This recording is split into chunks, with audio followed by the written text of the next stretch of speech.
In front of me is HUAWEI Pura 80 Ultra, and today I would like to show you how you can change display refresh rate.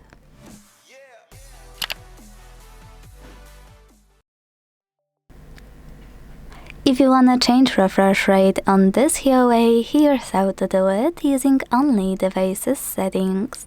So let's begin by opening settings and scrolling to hit display and brightness right away.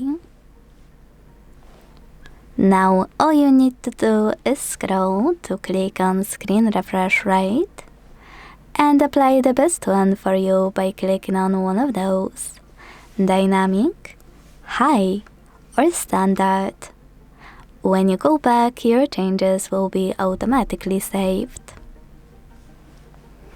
Quick tip, I wouldn't recommend to have high on all the time, because it not only drains your power, but also might heat up your device.